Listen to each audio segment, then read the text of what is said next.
There is a kind of fear that has nothing to do with you being weak. It is the fear other people feel when they stand in front of you. And if you have noticed it, if you have felt people pull back from you without knowing why, then this message found you for a reason. Let me say it plainly, because the Father does not waste words behind a closed door. They are not afraid of what you can do. They are afraid of what you carry. My name is George. I have spent years sitting with men and women who came to me, confused, broken almost, asking the same question in 100 different ways. Why do people treat me like I did something to them when I have done nothing at all? Why do friendships fall apart the moment I get close? Why does it feel like the room changes when I walk into it? And for a long time, I gave them the answers everyone gives. Be more patient. Be more humble. Try harder to fit in. Then one day, I stopped. Because I realized I was telling them to shrink the very thing God had grown in them on purpose. So today I am not going to tell you to shrink. I am going to tell you the truth. And the truth came out this month in a way I cannot ignore, because the same thing kept happening to person after person who sat across from me. There is a shift happening. People who carry the mark of the Father are being noticed, and the ones who oppose them are getting nervous. Think about that for a second. You did not change, but the way people respond to you is changing. That is not coincidence. That is a season. Let me take you back to a man named Joseph. Not the carpenter, the dreamer. The boy with the coat. Joseph was the youngest of a house full of brothers, and he was loved in a way that made the others sick to their stomachs. The scripture does not hide it. His father loved him more, and his brothers hated him for it. But here is what most people miss when they read that story. The brothers did not hate Joseph because he was arrogant. They hated him because they saw something on him they could not produce in themselves. He had dreams, real dreams, the kind that come from above.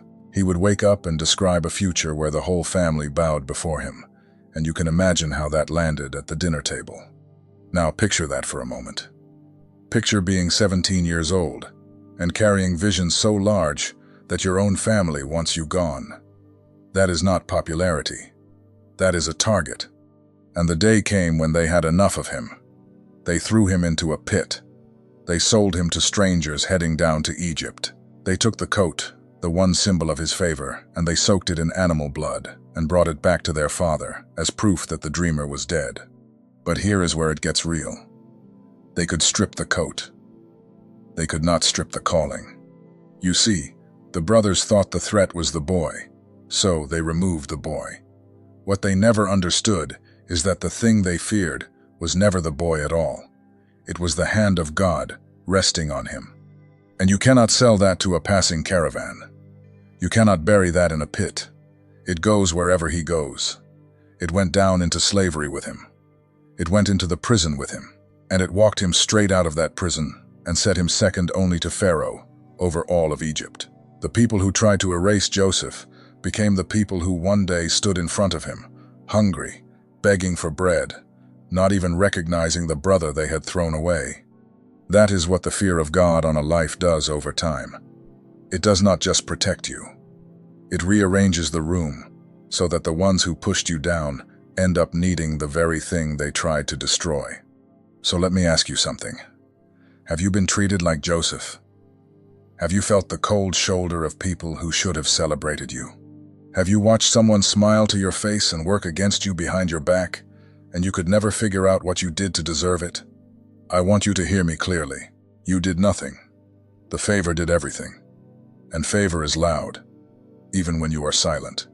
There is a strange comfort in understanding this, because the moment you stop blaming yourself for other people's fear, something inside you straightens up. You stop apologizing for existing. You stop dimming the light to make uncomfortable people comfortable. And let me tell you, the enemy hates a person who has stopped apologizing. Now, I want to bring this closer to home, because I do not live in ancient Egypt, and neither do you. Let me tell you about a woman I will call Diane. Diane worked the same office job for 11 years. Quiet woman, never caused trouble, brought a casserole to every birthday, and stayed late without being asked. And yet she could not understand why she was passed over again and again. Why the room would go quiet when she walked in on a conversation. Why two of her co-workers seemed to have decided years ago that they simply did not like her. She used to cry about it in her car before driving home. She thought something was wrong with her. But here is what Diane could not see. There was a peace on her that other people did not have, and peace is convicting. When you are anxious and someone near you is calm, their calm makes your anxiety louder. When you are bitter and someone near you keeps forgiving, their forgiveness exposes your grudge.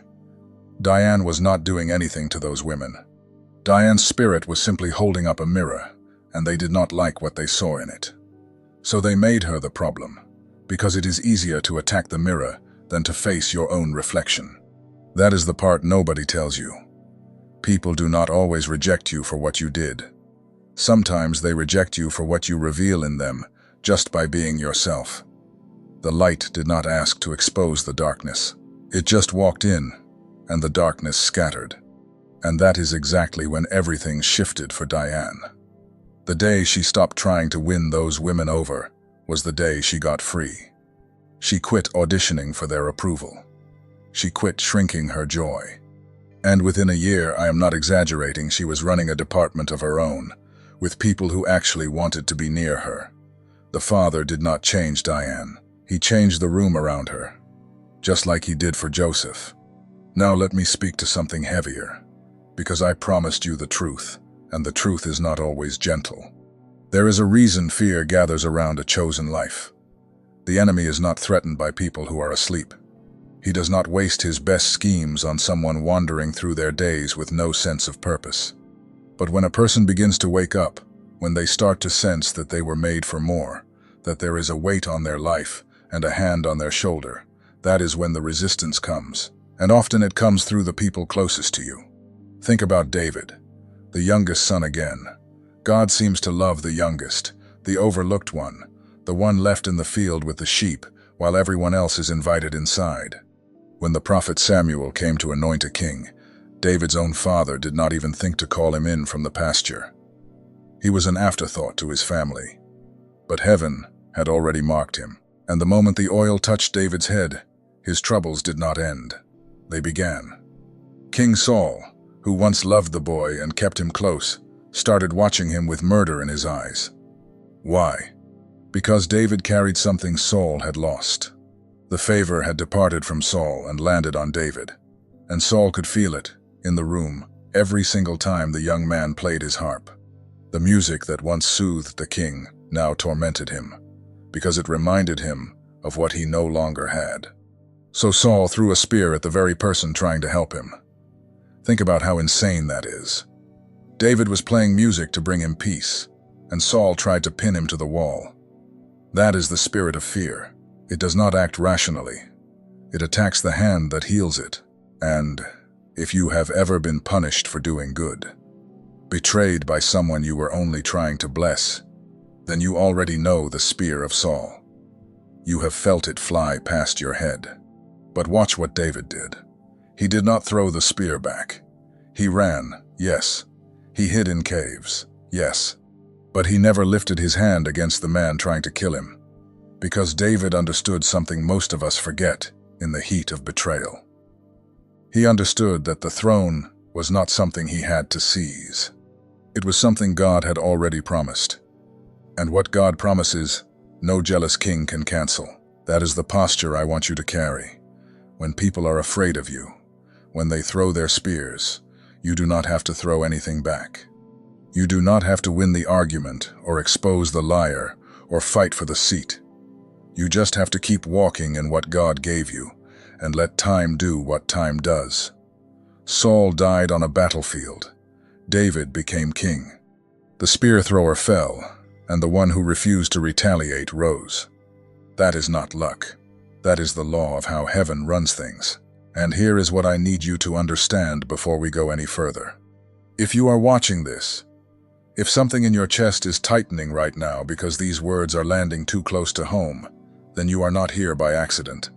There are messages that pass through your eyes, and there are messages that pass through your spirit. If something in you recognized itself while watching, don't dismiss it. That is the Spirit confirming what was already written. The secret protocol carries 7 keys that unveil what heaven deposited in you before you ever arrived, things no one around you has ever been able to name. It comes with the full audiobook for your moments of prayer, silence, and encounter with God.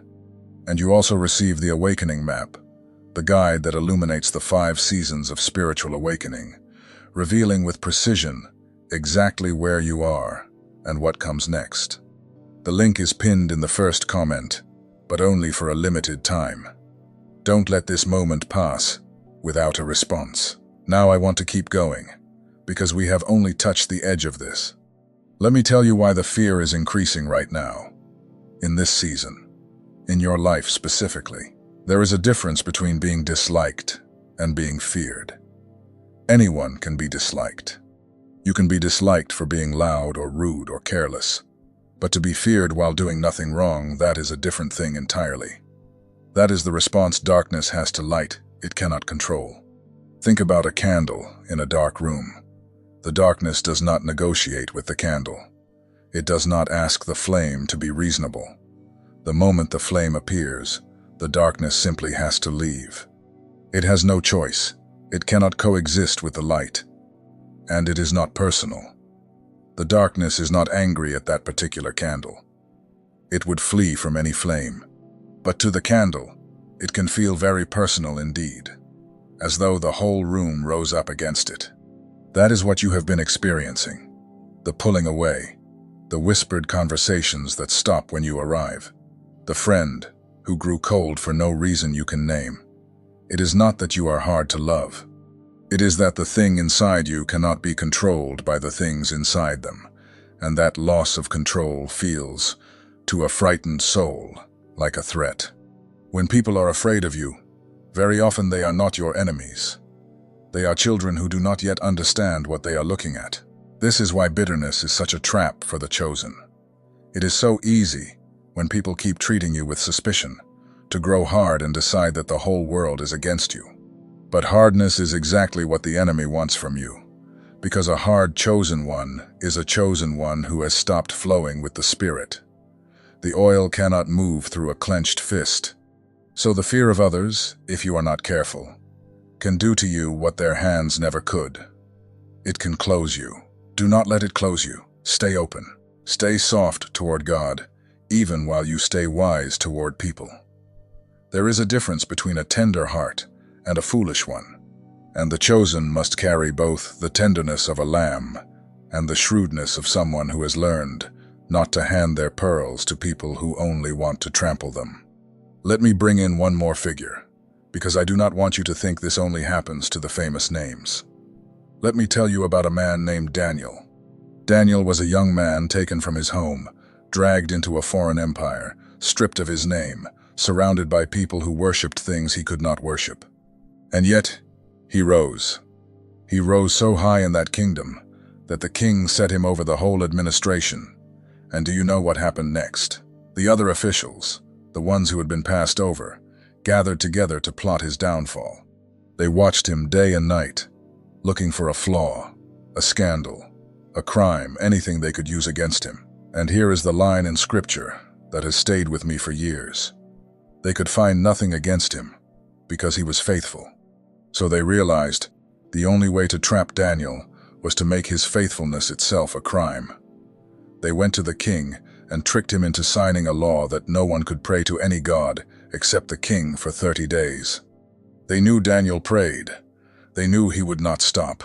They built the entire trap around the one thing they could not corrupt in him, his devotion. Sit with that. The thing they used against Daniel was the very thing that made him great. His enemies feared his consistency so much that they had to outlaw it. And when they threw him into the den of lions, expecting the beasts to do what their schemes could not, the mouths of the lions were shut. Daniel walked out without a scratch, and the men who dug the pit for him fell into it themselves. Why am I telling you this? Because the fear people have of you will, in time, become the very thing that exposes them. The traps they set reveal their hearts. The lengths they go to in order to bring you down become the evidence of how threatened they always were. You do not have to expose them. Their fear will expose them for you. And I want you to notice something about all three of these men: Joseph, David, Daniel. None of them set out to make anyone afraid. Joseph just dreamed. David just tended sheep and played his harp. Daniel just prayed by his window like he always had. The fear was not something they manufactured. It was something they provoked, simply by being faithful in a world that had grown comfortable in its compromise. A life of integrity is a silent rebuke to everyone who chose the easier road. So, if you have wondered whether you did something to deserve the way people treat you, let me settle it for you right now. You did not commit a crime. You committed yourself. You stayed when others quit. You forgave when others held the grudge. You kept your word when others bent theirs. And that kind of life, lived out in front of people who have made other choices, will always stir something. Sometimes it stirs admiration. But often, especially this month, especially in this season, it stirs fear. Now let me speak directly to that fear, because I think it is time someone named what is actually happening in the world around you. There is a gathering, not a physical one, a spiritual one. The Father is calling together a people who carry His mark, and the calling is becoming louder. You feel it in the restlessness that will not leave you. You feel it in the sense that your old life no longer fits, like a coat that has grown too tight across the shoulders. You feel it in the way ordinary things have stopped satisfying you. That restlessness is not a malfunction, it is a summons. And the closer you come to answering that summons, the more the resistance will rise. This is simply how it works. A ship moving slowly through the water makes little wake, but a ship moving fast, a ship with somewhere to be, leaves a churning trail behind it.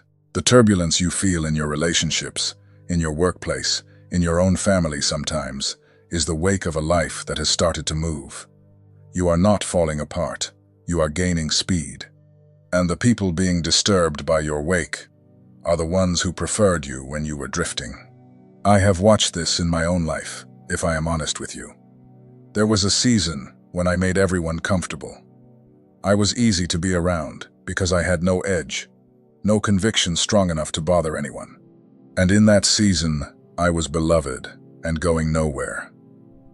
It was only when God began to sharpen me that I lost certain people. It hurt, but I learned that the applause of the comfortable is a poor exchange for the approval of God. Maybe that is where you are. Maybe you are in the painful middle, where you have grown enough to disturb people but not enough yet to see why it was worth it. I want to tell you to hold on. The discomfort is not a sign you took a wrong turn. It is a sign you are on the road at all. The empty highways are the ones with no destination. The crowded, difficult ones lead somewhere.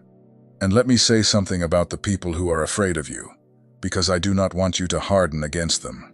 Many of them are not evil. Many of them are simply asleep, and your light is the sunrise hitting their face before they are ready to wake.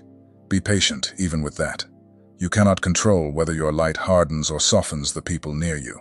You can only keep burning and trust the Father with the rest. There will be some, of course, who will not soften no matter how long you wait.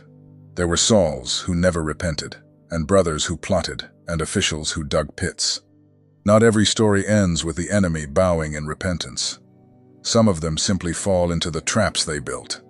But that is not your concern.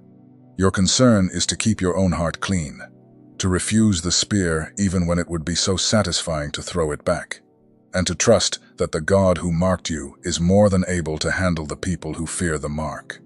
I keep coming back to that word, mark, because that is what this whole thing is about.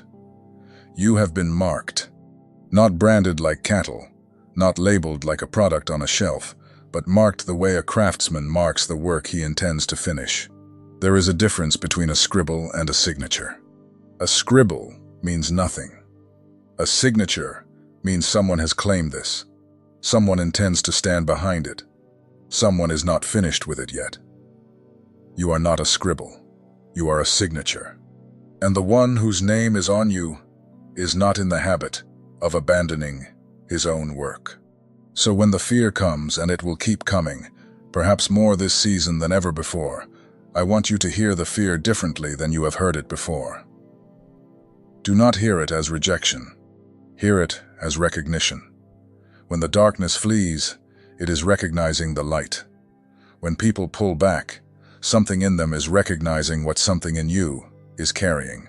The fear is not the absence of your calling. The fear is the confirmation of it. I think of all the nights Joseph spent in that Egyptian prison before he understood any of this. He did not know the dreams were still alive. He did not know the favor had followed him into the cell. From where he sat, in chains, forgotten by the men he had helped, it must have looked like the dream had died in the pit, after all. But the dream had not died. It was simply underground, the way a seed is underground in the dark before it breaks the surface. And what looked like a burial was a planting. If you are in your own version of that prison right now, if the favor on your life has somehow landed you in a hard, dark, forgotten place, I want you to consider that you might not be buried. You might be planted. There is a difference, and the difference is everything. The buried have no future. The planted are simply waiting for their season to break the soil. Let me tell you how Joseph's story turned. It was not gradual. It was sudden. One day, he was a prisoner, interpreting dreams for other prisoners. And within hours, he was standing before the most powerful man on earth. And by nightfall, he was the second most powerful man in the world. The Bible does not draw out the rise the way it drew out the fall. The fall took years. The rise took an afternoon. That is how God often works with the chosen. He lets the descent feel long, so that the ascent feels like a miracle. So do not measure your future by the length of your prison. The God who can sell a slave into the second seat of a kingdom in a single afternoon is not impressed by how long you have waited. Your wait is not your verdict. Your wait is your preparation. And when the preparation is complete, the door will open faster than the people around you can adjust. And those people, the ones who feared you, the ones who pushed you into the pit, many of them will not even recognize you when you rise. That is the strangest mercy of all. Joseph's brothers stood right in front of him and did not know him, because the favor had transformed him so completely that the boy they threw away had become someone their imaginations could not contain. The version of you they tried to destroy will be so far below the version God is building that they will not be able to connect the two. You will not have to defend who you were. You will simply have become someone else. So, here is what I am asking of you as we come to the end of this. Stop interpreting the fear of others as a flaw in you. Start interpreting it as the friction of a life in motion. Keep your heart soft toward God. Keep your hand off the spear. Keep praying by your window like Daniel, even when they are writing laws against your prayers. And keep dreaming like Joseph, even when the people at your own table cannot stand the size of what you see. Because the truth that came out this month is the same truth that came out in the days of Joseph and David and Daniel, and it has never once changed. They are not afraid of you. They are afraid of the one who marked you, and he is not finished. Not with you. Not even close. Now I want to hear from you, and I do not want a generic comment. I want you to do something specific. Think back over everything I just said, and find the one moment that landed hardest. The spear of Saul, the pit Joseph fell into, the lions Daniel faced, the candle in the dark room, the seed that was planted and not buried. Tell me which one it was, and tell me in one sentence what is happening in your life right now that made that moment feel like it was written for you. Be honest. Be specific. I read these, and I am believing that as you write yours down, the very thing you have been afraid of will start to look like the thing that proves you were chosen all along.